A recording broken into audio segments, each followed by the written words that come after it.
બનાસકાંઠાના કાંકરેજની થરા માર્કેટયાર્ડની ગઈકાલે ચૂંટણી યોજાયા બાદ આજે તેની મતગણતરી હાથ ધરાઈ હતી, જ્યાં ભાજપ સામે ભાજપની પેનલ મેદાનમાં હતી, જ્યાં ભાજપની મેન્ડેટવાળી પરિવર્તન પેનલ બહુમતીથી વિજય બની હતી। ભાજપની પરિવર્તન પેનલ ખેડૂત વિભાગની 10 બેઠકોમાંથી 8 અને વેપારી વિભાગની 4 બેઠકોમાંથી 3 બેઠકો મેળવી વિજય બની હતી। જોકે અણદાભાઈ પટેલની પુનરાવર્તન પેનલને ખેડૂત વિભાગમાંથી 2 બેઠકો અને વેપારી વિભાગમાંથી 1 બેઠક મળતા તેમની કારમી હારતી હતી।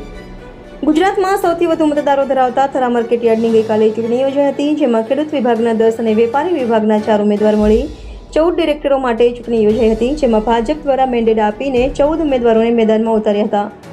જોકે થરા માર્કેટયાર્ડના પૂર્વ ચેરમેન અણદાભાઈ પટેલને ભાજપે મેન્ડેટ ન આપતા તેમને ભાજપની પરિવર્તન પેનલ સામે પોતાની પુનરાવર્તન પેનલને મેદાને ઉતારી હતી, જેની આજે ચુસ્ત પોલીસ બંદોબસ્ત વચ્ચે મતગણતરી હાથ ધરાઈ હતી, જેમાં સૌપ્રથમ વેપારી વિભાગની 4 બેઠકોની મતગણતરી હાથ ધરાતા ભાજપની પેનલને 3 બેઠકો મળી હતી, તો અણદાભાઈની પેનલને 1 બેઠક મળી હતી। જોકે ત્યારબાદ વેપારી વિભાગની 10 બેઠકોની મતગણતરી હાથ ધરાતા ભાજપના ફાળે 8 બેઠકો તેમજ અણદાભાઈ પટેલની પેનલને ફાળે 2 બેઠકો આવતા ભાજપની પરિવર્તન પેનલ બહુમતીથી વિજય બની હતી। ખેડૂત અને વેપારી વિભાગની 14 બેઠકોમાંથી ભાજપની પરિવર્તન પેનલ 11 બેઠકો ઉપર વિજય મેળવ્યો હતો, તો સામે પક્ષે અણદાભાઈ પટેલની પુનરાવર્તન પેનલમાં ભાગે ખેડૂત અને વેપારી વિભાગમાંથી 3 બેઠકો ઉપરથી જ જીત થતા અણદા પટેલની પેનલની કારમી હારતી હતી। જોકે ભાજપની પરિવર્તન પેનલને માર્કેટયાર્ડની ચૂંટણીમાં બાજી મારી માર્કેટયાર્ડ કબજે કરતા તેમને પોતાની પેનલની જીત બદલ ખેડૂતો અને લોકોનો આભાર માન્યો હતો, તો સામે પક્ષે પોતે ખેડૂત વિભાગમાં જીતી ગયેલા અને તેમની પેનલ હારી જતા તેમને બનાસ બેંક દ્વારા 4 દિવસમાં જ 32 મંડળીઓને ધિરાણ આપી દઈ બોગસ મતદારો ઊભા કર્યા હોવાના આક્ષેપો કર્યા હતા। પ્રજાજનોએ જે પરિણામ આપ્યું છે, કાંકરેજ તાલુકાના જે મતદારો હતા એ મતદારોએ જે વર્ષોથી મંડળીની અંદર ધીરણ લેતા હતા અને જે સાચા મતદારો હતા એમણે અમારી પેનલને જીતાડી છે, પણ છેલ્લા કોર્ટે ડિક્લેર કર્યું કે ભાઈ તમારે 21 તારીખ પહેલાં ચૂંટણી ડિક્લેર કરી દેવી અને 21મી તારીખની પહેલાં 18, 19 કે 20 આવા દિવસોમાં જે ધીરણ થયું એ ધીરણના લીધે આજે 32 મંડળીનું ધીરણ થયું એટલે 630 વોટ થતા હતા। એ 630 વોટનો જે ખોટા અને બોગસ અંદર ઘાલ્યા એના લીધે આજે અમારી આખી પેનલ હારી છે। એટલે અમારી આખી પેનલ હારી નથી, મને છતાં પણ મને 630 વોટ આપ્યા તો હું વિજયી બન્યો છું અણદાભાઈ। બીજા અમારા કરશનભાઈ ચૌધરી છે એ પણ વિજય બન્યા છે, એટલે 2 ઉમેદવારો અમે વિજયી બન્યા છે અને બાકી અમારા જે ઉમેદવારો છે 630 વોટો છતાં અમારા ઉમેદવારો 40, 50, 100, 150 વોટથી હાર્યા છે। 630 વોટ બોગસ નાખ્યા હતા છતાં પણ। એટલે આ તાલુકાના ખેડૂતોએ, આ તાલુકાના પ્રજાજનોએ અમારી ફેવરમાં જ ચુકાદો આપ્યો છે। અમે ભારતીય જનતા પાર્ટીના કાર્યકર્તા છીએ અને ભારતીય જનતા પાર્ટીના કાર્યકર્તા તરીકે કામ કરતા રહીશું, પણ જેણે પણ આવે અમારાથી અન્યાય કર્યો છે એને ખૂબ ભારતીય પાર્ટીને નુકસાન થાય એવો કામ કર્યા છે, એટલે એનો હું અત્યારે એ વિશે કોઈ બોલી શકતો નથી। ભાજપ સામે ભાજપની પેનલ હતી તો 32 મંડળીઓ તમે જે કીધું કે બોગસ મતો ઉમેરે એ કોણે ઉમેર્યા? બોગસ મંડળીઓ 32 જે ઉમેરાણી એમાં બોગસ રીતે ધિરણ કર્યું હોય તો બનાસ બેંકે કર્યું છે, છેલ્લા દાડામાં ધિરણ કર્યું હોય, લોન મીટિંગ મળ્યા પછી એનો મંજૂર કરવામાં આવે પણ લોન મીટિંગ વગર મળે મંજૂર કરી દીધું છે।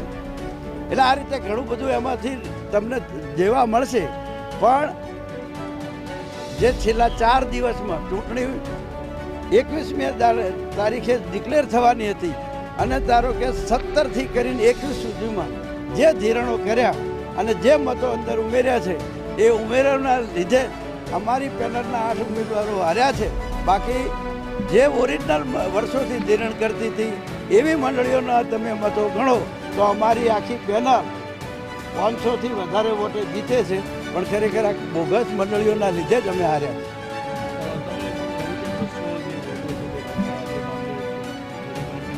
મેં 200 વોટ રદ થયેલા છે, એટલે મેં અમારા ચૂંટણી અધિકારીશ્રીને વિનંતી કરી કે ભાઈ મને 200 વોટ ચેક કરવા દો, કારણ 200 વોટ એ કોઈ નાનો મોટો વકડો નથી।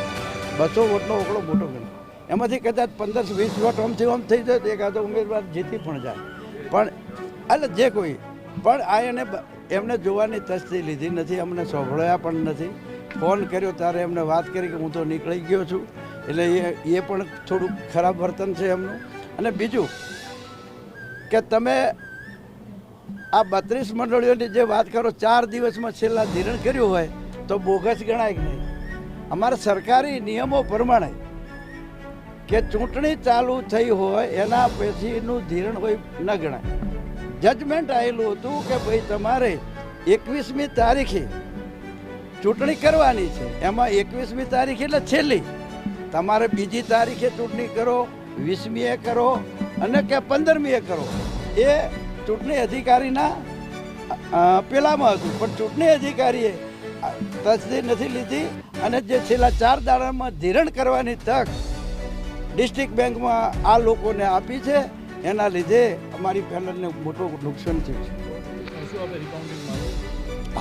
અમે રિકાઉન્ટિંગ પણ માગ્યું છે, પણ આ એ લોકો રિકાઉન્ટિંગ આપ્યા વગર નીકળી ગયા.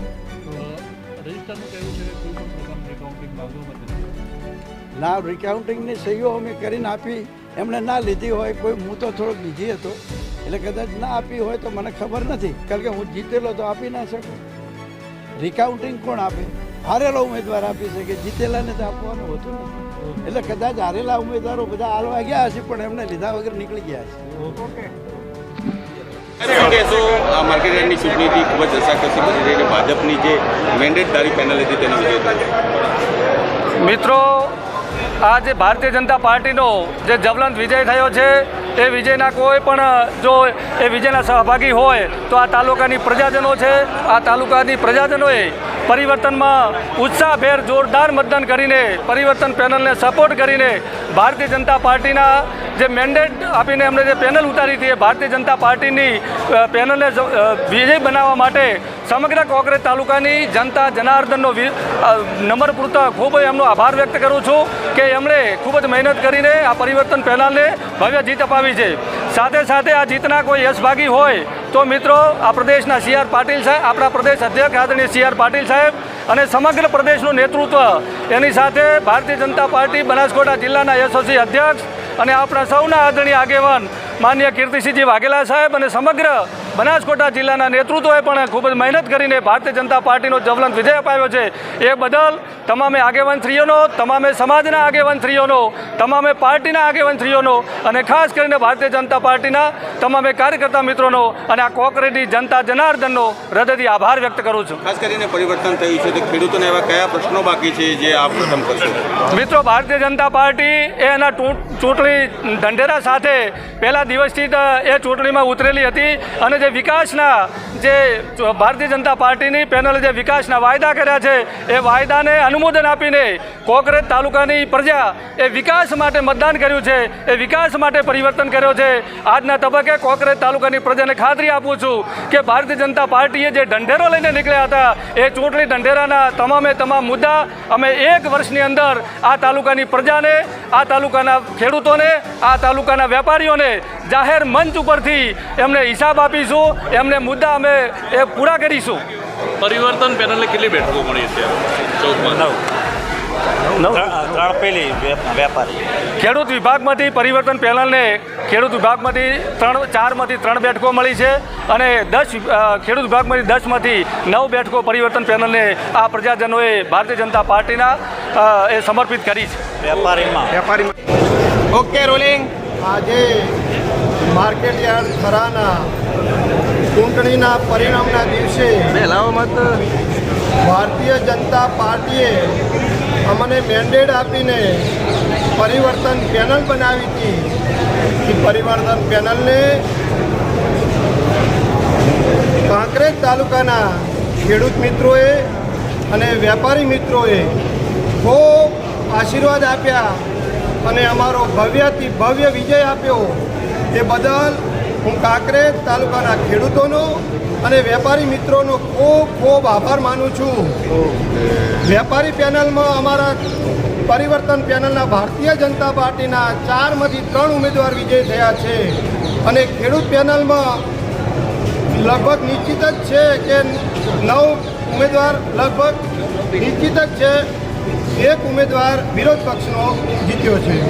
એટલે હું એટલો અને સૌથી વધારે મતો મને આપ્યા એ બદલ હું કાંકરેજ તાલુકાના ખેડૂત મિત્રોનો ફરીથી ખૂબ ખૂબ આભાર.